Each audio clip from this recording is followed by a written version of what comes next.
Welcome back to the deep dive. Today we're strapping in for something that honestly sounds like it's ripped straight out of science fiction. It really does, like a briefing document from, 10 years in the future. Exactly. Our mission today is to take a really hard, critical look at the claims surrounding this technological breakthrough. A breakthrough that promises to just completely reshape the entire software creation landscape. Specifically, mobile applications. That's the core of it. We're talking about a concept that forces a complete paradigm shift. I mean, a total change in how quickly and on what massive scale we can create digital products. Yeah, and we're really focusing on the research and the prototype work of one person in particular. Srinidhi Ranganathan, he's this central figure here. And this isn't just about a new product. It's about a fundamental change in the economics of creating things online. And the sources we've looked at are incredibly enthusiastic. I mean, almost bordering on. Breathless. Yeah. They're breathless about his contribution, which makes sense. He's already a huge name. He is, but this new project seems to be shrouded in that kind of secrecy you only see with, genuinely world-changing software. Right. Because this isn't just an incremental improvement. We've seen new development tools before. This is something different. So let's get right to it. The hook, the headline claim that really demands our attention. And our scrutiny. It's this. The potential for his software to create over 50,000 mobile apps. 50,000? In minutes. And without the user writing a single line of code. In minutes. It's that part that it breaks your brain a little bit. If that figure is even remotely possible. Then we're not talking about a 10x improvement or even a 100x. This is a complete qualitative break from everything we understand about building software. And that's the claim we need to analyze today. We need to understand what makes Srinidhi Ranganathan's research so important. Exactly. Okay, so let's unpack this. We have to start with the visionary himself, right? With Ranganathan. He's not some newcomer. Not at all. He's a titan in his field. And that's why we have to take these claims seriously. So why? What's his background? Well, he has this history of not just predicting, but actually engineering the future of digital tools. Yeah.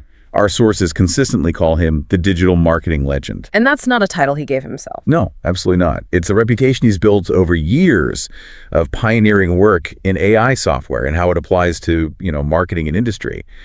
He has this unique ability to fuse really complex AI engineering with what's actually practical in the market. That combination is key, isn't it? The deep tech skill mixed with an understanding of what actually works commercially. It's crucial. It's why this new software endeavor feels so serious. That legendary status definitely adds weight, and it seems his influence goes beyond just business results, his fan base.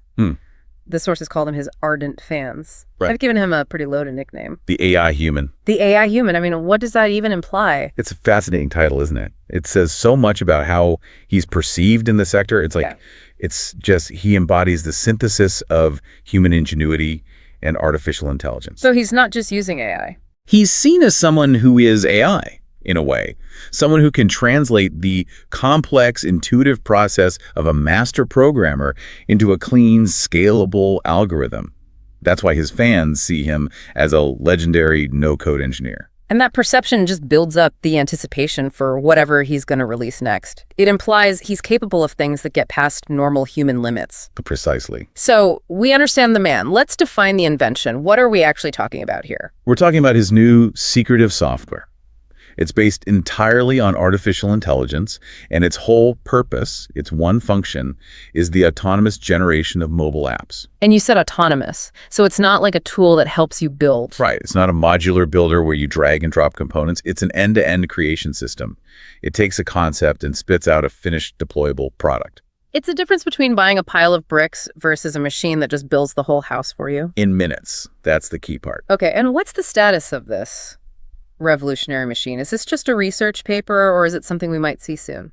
It's imminent. The sources are very clear. It's in the advanced prototype and development stage right now. But Ranganathan has promised a public release in the very near future. So this is why we're doing this deep dive now. It's not a what if, it's a what's coming. We're watching a software revolution being finalized. One that's poised to change everything within months, not years. That sets the stage perfectly. Let's move on and really tackle the sheer magnitude of this promise. Let's do it. I just have to keep coming back to that number. It's jarring. 50,000 plus mobile apps. In minutes. In minutes. I mean, you and I and our listeners, we all know how long it takes to build one good app. Oh, months, sometimes years. You have teams of people, front end, back end. QA, design, I mean, the investment is huge, tens or even hundreds of thousands of dollars. And this claim just, it forces a total reassessment. It's not just a big number. It's basically impossible under our current labor models. Let's just try to put it in context for a second. Okay. Say one app takes a developer 2 months. So maybe 320 work hours. Yeah. A conservative estimate, probably? The very conservative estimate. To make 50,000 apps, that would require 16 million hours of labor. 16 million? That's decades of work for a standard team. To do that in minutes means you are completely replacing the single most time-consuming part of the whole process. Which is the actual writing of the code. Exactly. The translation of an idea into functional code. That's what Ranganathan has targeted and what he claims to have solved. And the engine behind that scale is the phrase, without using code. We've seen no-code tools explode, but they still feel like you're programming it just visually. They are. You're dragging components, managing interfaces, building logic flows. You're still doing the work just without typing semicolons. So what does no-code mean here in the context of creating 50,000 different apps? It means the complete elimination of specialized programming skills as a barrier. The old bottlenecks, the need for a programmer, the endless debugging cycles, the long deployment timelines, they're just bypassed. So Ranganathan's prototype isn't a visual coder. It's something else entirely. It's a concept engine.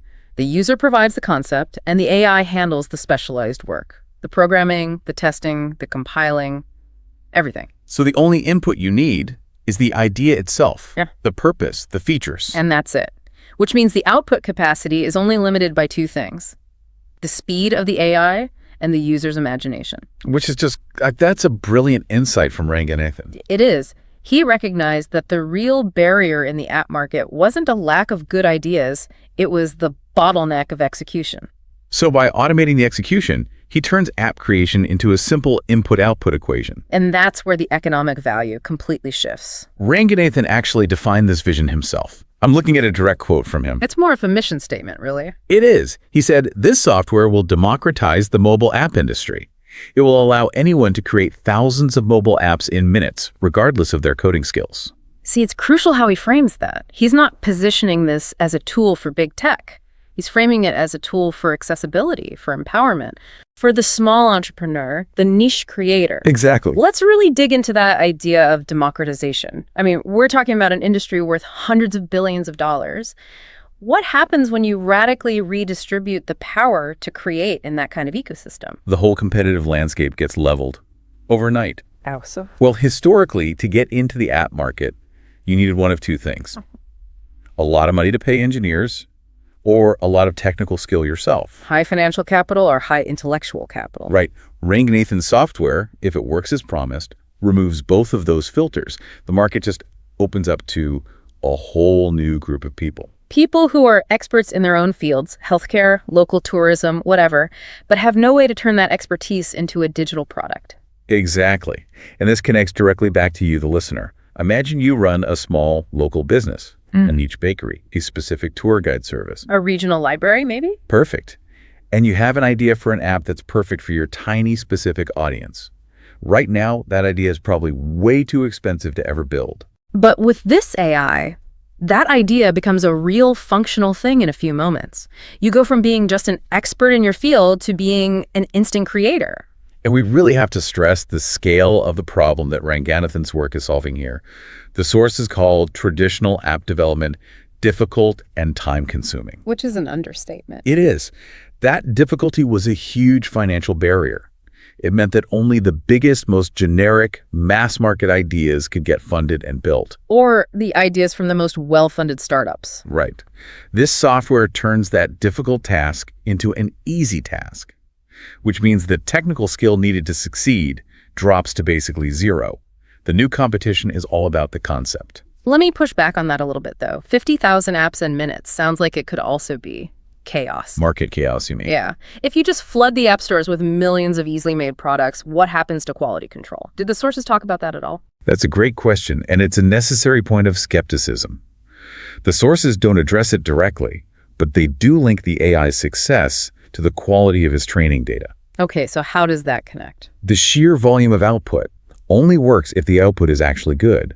If Ranganathan's AI is successfully trained on what they call a massive data set of existing mobile apps, which we'll get into more later, then it's learning the patterns of success. So it's not just generating random code. It's learning from the best practices embedded in millions of successful apps. It's designed to generate apps that follow established usability and coding standards.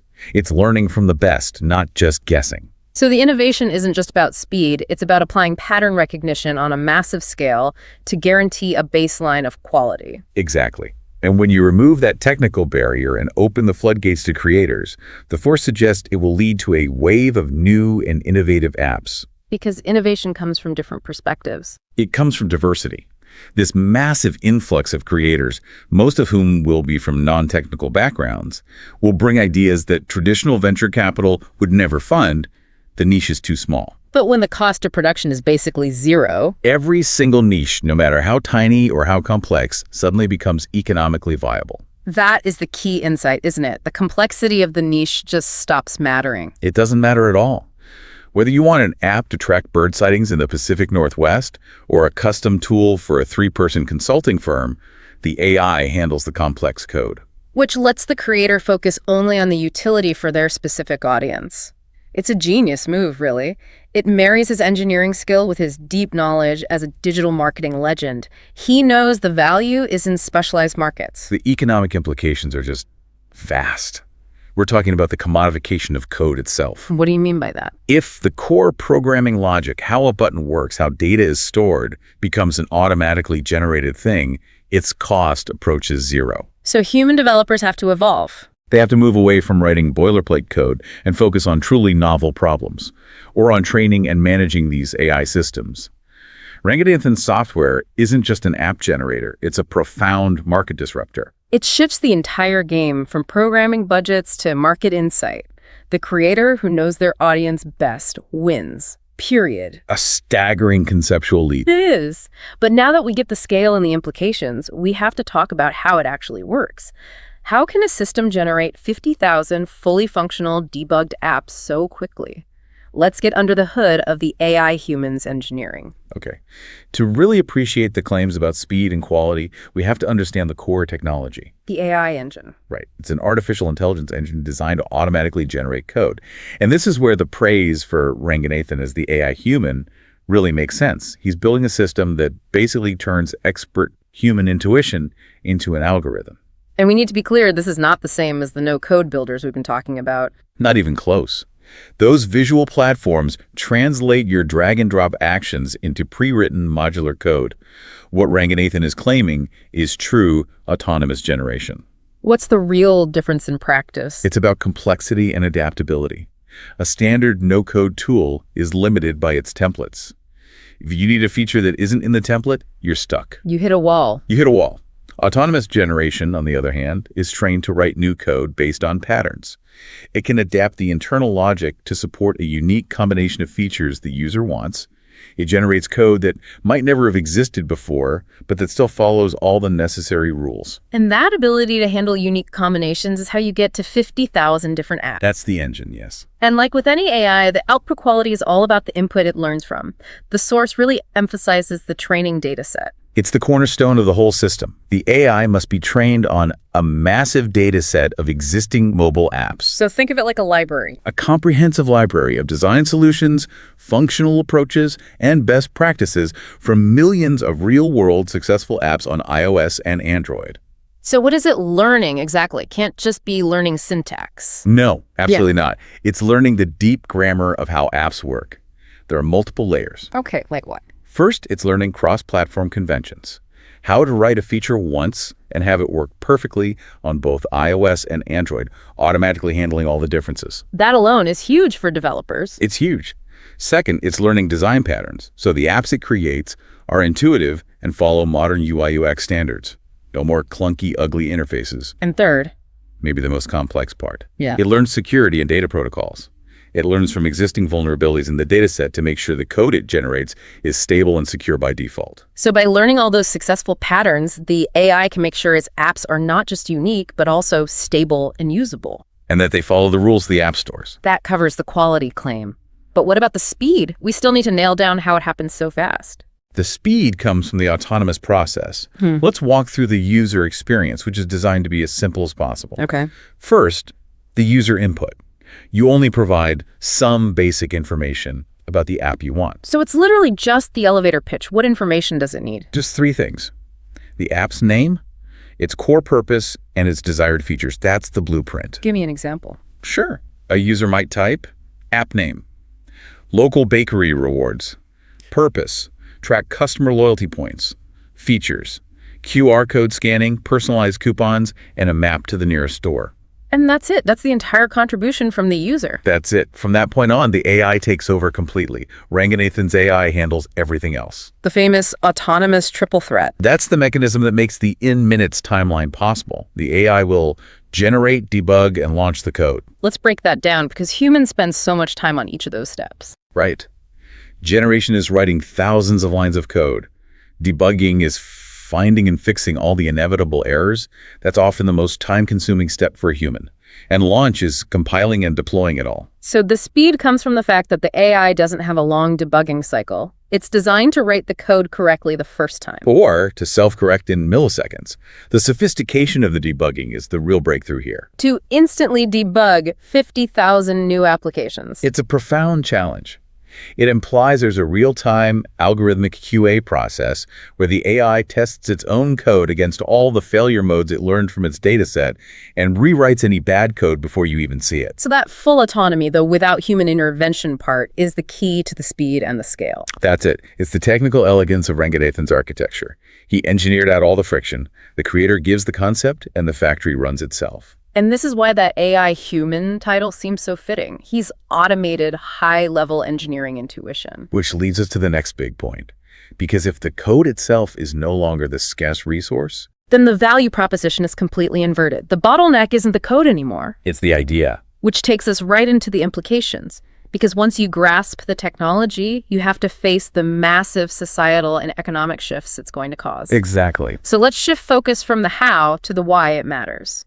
The big breakthrough is that making complex niche apps becomes easy. And that doesn't just streamline development.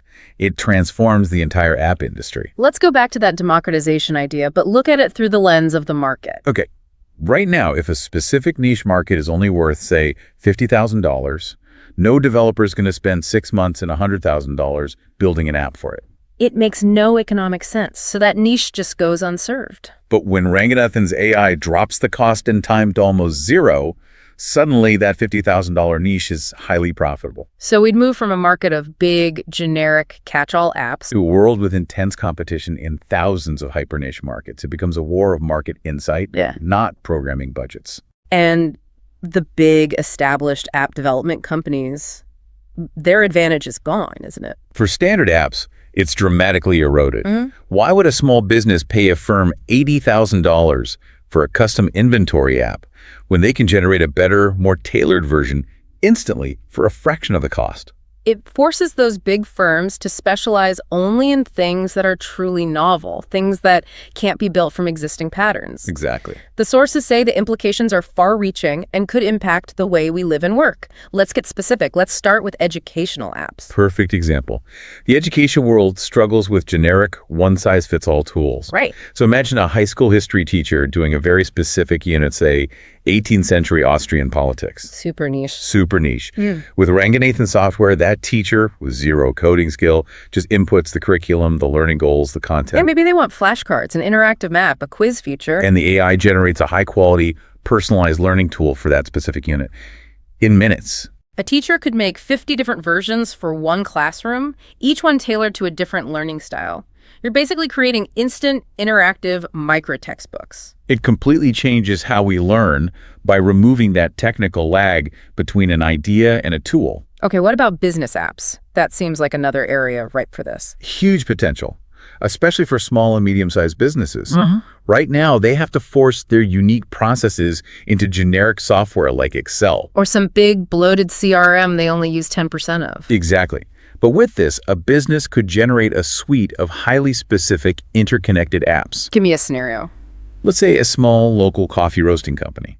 They need 3 tools. One for inventory of their green beans and roast profiles, one to optimize their local delivery routes, and one for a dynamic customer loyalty system. That suite of custom software would normally cost a fortune. Upwards of $150,000 and takes 6 months to build and integrate. With Ranganathan's AI, the owner just types in the purpose and features for each. And gets 3 functional, debugged, integrated apps instantly. It streamlines their work, lowers their costs, and they don't have to rely on expensive IT consultants or generic software. Okay, finally, what about entertainment apps? A huge market dominated by a few big players. This is where you could see a real Cambrian explosion of new ways to play. Think about independent artists or writers. A graphic novelist, maybe? Perfect. They create a unique world, unique characters, but turning that into a mobile game is almost impossible for them. But now Now they can just input the world, the rules, the mechanics, and generate hundreds of simple functional game variations instantly.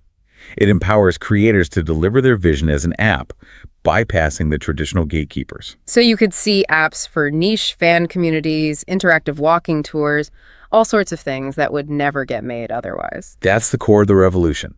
Ranganathan's work enables all these new ways for us to learn, work, and play, because the tools to build custom solutions are just instantly available. He's building the foundation for everyone else to build their own digital future. The sources say this has the potential to transform the software industry as we know it. Structurally, what does that transformation look like? Structurally, it's a massive shift in how we use human talent. The software industry moves from being a labor-intensive coding field To a concept-intensive design and AI management field. Exactly. The value of a traditional software engineer changes. It's less about writing standard code and more about creative input, conceptual design, and the skill to audit and train these AI systems. So human creativity just moves up the stack. The goal is to empower people to create their own apps effortlessly. Effortlessly is the key word. The effect is a software revolution. This isn't just a technical change, it's a social and economic one. If what Ranganathan claims is true, we're looking at a future where the technical gatekeeper is gone, replaced by an AI engine that scales human ingenuity. And it really speaks volumes about his dedication. As the AI human and a digital marketing legend, he's not just trying to improve software, he's trying to democratize the very ability to create it. The anticipation for the public release is palpable. The success of this could set a new global standard, forcing every software company to adapt. Okay, let's wrap this up. Let's summarize the key takeaways for our listeners and then leave them with a final provocative thought. Sounds good. So, to briefly recap the 3 main pillars here. First, the architect, Srinidhi Ranganathan, the AI human, the digital marketing legend. His reputation alone validates the seriousness of this work. Second, the unprecedented capability. That core claim, 50,000 plus functional mobile apps in minutes, no code required. It just shatters the barriers to entry for creators everywhere. And third, the mechanism. The autonomous AI engine trained on that massive data set that can seamlessly generate, debug, and launch code from just a few simple inputs. And that autonomous debugging is the hidden gem. That's what enables the speed. The core message from the sources is clear. This technology from Ranganathan is poised to unleash a wave of innovation and change the world by making creation effortless. A true dedication to empowering creators. Now, for that final thought, something for you to really think about as you process the idea of instant creation. Well, if 50,000 apps can be created and deployed in minutes, if the actual code becomes a ubiquitous, automatically generated byproduct with basically zero cost, you have to ask yourself, what is the most valuable commodity in this new economy? If the technical execution is free, Then the value shifts completely. It shifts away from the programmer and toward the conceptualist. the idea, the market insight, that becomes the scarce resource, not the ability to code. Precisely. The initial input, that specific idea that guides the AI, dictating the name, purpose, and features for a hyper-niche audience, that's what makes one app different from the other 49,999. So the ultimate power isn't in programming skill anymore, it's in imagination and market intelligence. We are entering an era where conceptual thinking is the primary economic driver of the software world. A truly transformative prospect. And with that, we'll join the industry in the anticipation mentioned in the sources. We eagerly await the unveiling of this groundbreaking technology. Thank you for joining us for this deep dive.